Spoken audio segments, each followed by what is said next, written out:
Okay guys, so I'm gonna do a video about not the fact that I'm back in my stomping ground, because what you guys may not realize is that I lived in this city for a long ass time. And it's weird because I would dream about it and it would look completely different, like almost majestic, and it's not majestic, but it's pretty freaking cool, and that's Göteborg. That's in Sweden, Gothenburg, Sweden.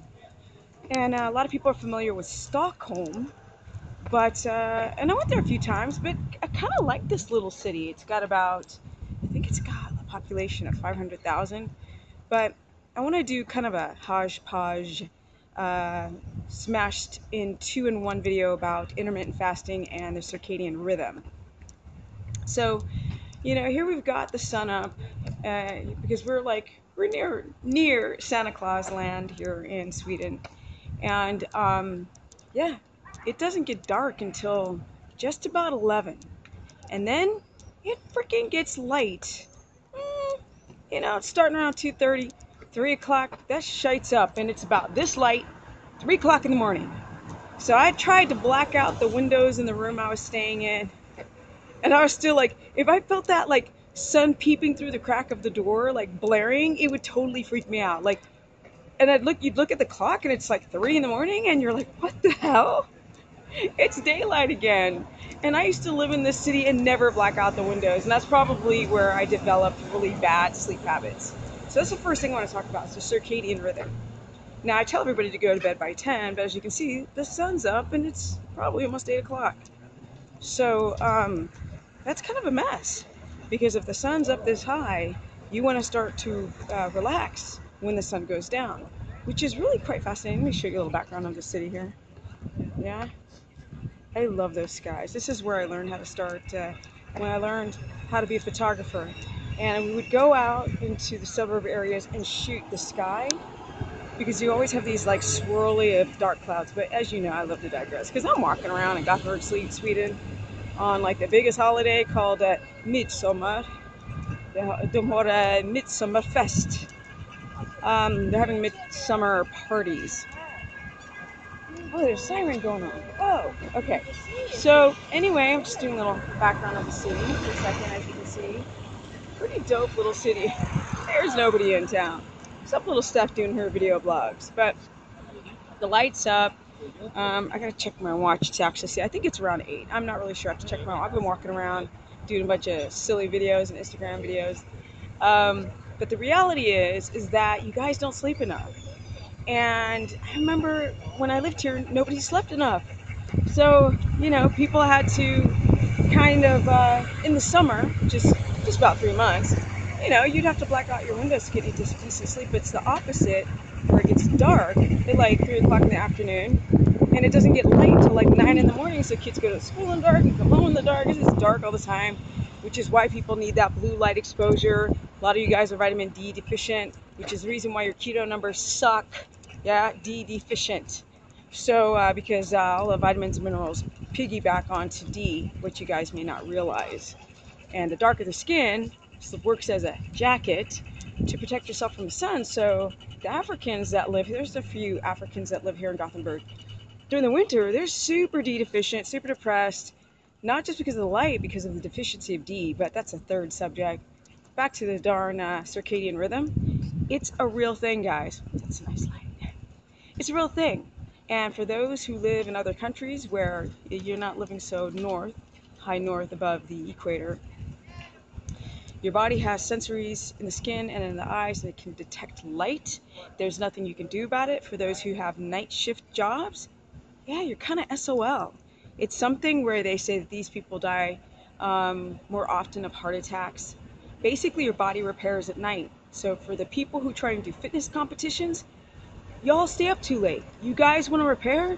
The best time to get ripped is at night, by 10 p.m. when you're about to go to bed, or you should go to bed, so you can get super lean, release growth hormone, and be a freaking badass. I mean, that's all I'm saying.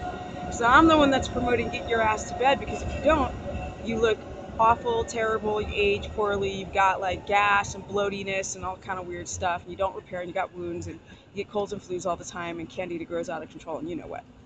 Circadian rhythm's a real thing, you guys. No matter how many people I coach, they still push those limits on time.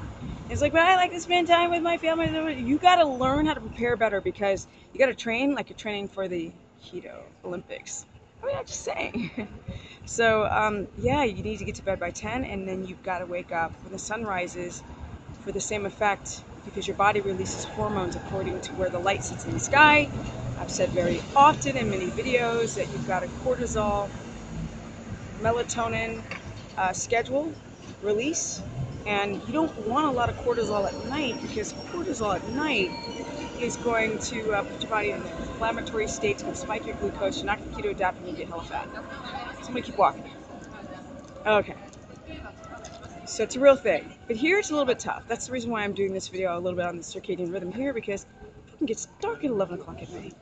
And I remember when I used to live in the city, we would leave our homes at like 9 p.m. and come to this city center and friggin' hang out. Is that not the coolest? It's like you feel like a kid again, right? Because, you know, when you're a kid, you never want to go to bed early. So you're like, we're going to go downtown. And we would, well, I'm walking towards the actual center where this fountain is. And we would just chill and hang and talk and go fika, don't you? Anyway. So the next subject I want to hit is the intermittent fasting subject. Yeah, I know these subjects aren't repeat, but I'm telling you, keto is not that complicated. I don't know why you guys don't get it. You go online, what you see is a farce. It's not real. It's an illusion. This before and after stuff, all this garbage food, people are asking for keto recipes. That should be my next video. Recipes, the way people freak out over it. Yeah, I think I'm going to do that. So anyway, what I'm trying to say is that, I think I got a text on my phone. You know what I love about Europe? You can put SIM cards in the phones. They don't do that in the States. They won't let you put a SIM card in. They just want to rob you and take your money. Put a SIM card in. I got a smartphone, so I was smart.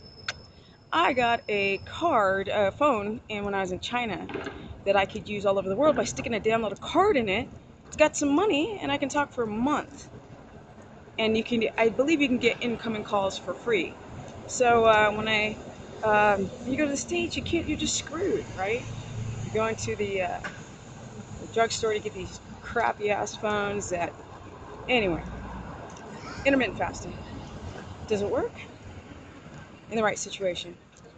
Most people don't go to bed on time.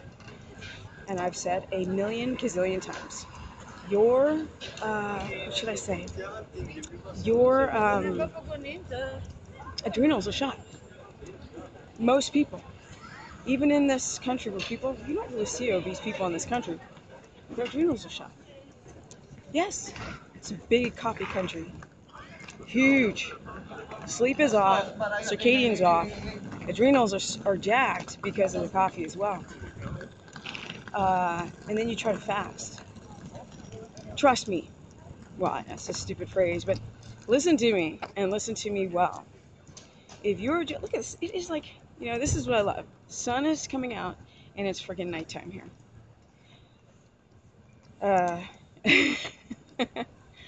Man, this city just brings back memories. I mean, I came here when I was young. I was 19 when I first came to Europe. But anyway, you guys know I'm 47 going on 48. Yeah. Okay, so you try to fast, you skip breakfast, you stay up too late, you get up to a coffee and you put fat in it. Coffee's appetite suppressant, so is fat. But you're not in ketosis, because it takes time for your body to learn how to use ketone bodies.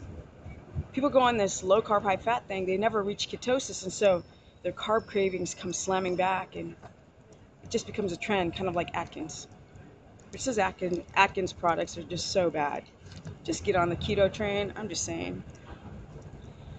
With that said, yes, so you try to fast, you skip the breakfast, you have the coffee. You're not hungry. But then when you are hungry, you're going to eat like a crazy ass person. The cravings come back, you start thinking about chocolate and all kind of weird stuff.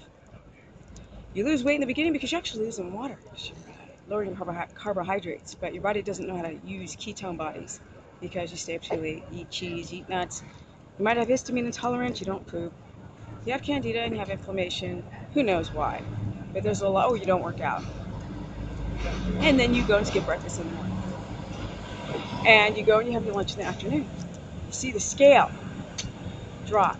And you're like, oh, this is great. And I'm like, it's an illusion. Yes, when the body is under stress, it wants to store fat. And when you intermittent fast, as people think, oh, I'm going to give my digestive system a break. Yes, but sort of keto, non-BS lifestyle is sort of a giving your body a break because you take away all of the toxic foods and you're eating whole foods. So this concept of giving your digestive system a break is kind of weird because the body needs to digest food or it thinks it's starving. And if it thinks it's starving, there goes those adrenals again, acting up, become cortisol machine. So what you want to do is you want to eat breakfast, skip lunch, but only until you're keto adapted. Because if you do that, because of course I have a client story where a woman just desperately wanted to fast. You know, these women are like, oh my God, I feel so getting fat on keto, oh my God. Ugh. And of course they don't do anything else right. They don't work out. They're not eating the right macros. They're not patient. They're jumping on the scale every second. They're stressed out. They have stressed out lives already. And this is an 11-minute video. It's gonna eat up all my data on this little SIM card. But with that said, I'm just loving being in Gothenburg. Such a quaint little city. They're pretty progressive. Yes, music, architecture, fashion, music, dressing music, acting like LA, television, movies, writers, directors. But with that said, oh man, the sun is just coming out, right? Soon it'll be 9, and this is what I was used to. It'd be like 9 o'clock at night, and it'd be like this bright, right? You feel like a kid again. But hear me and listen to me well. That intermittent fasting, when you're not in ketosis, and it can take time to keto adapt. 4 weeks, 3 months, 6 months, a year. It just depends on how disciplined you are or how much metabolic derangement that you are coming to this table with. Do not skip breakfast, have a coffee, and think that you're helping your body. You're ruining it. You D deficient people. Because coffee makes you piss out the D. But for those who have keto adapted and they've done everything it takes, like they're training for the Olympics, now you can fast by skipping lunch, eating breakfast. Okay guys, if you want to learn more about how to keto adapt and listen to my sarcastic ass, you want to see me travel around the world, because you know what? I'm just getting started. Yeah? Last time it was China, Cambodia, Thailand. Now I'm in Sweden. I'm going to start traveling downwards, down through Europe. I had to go back to my stomping ground because I like chilling in this city for a long ass time. So if you guys want to learn more, go to StephaniePerson.com, Stephanie the Business Person on my Facebook fan page, or Stephanie KETOGENIC on my Instagrammy. And stop looking at these before and after pictures online and all these keto experts. Really? Really? Peace out.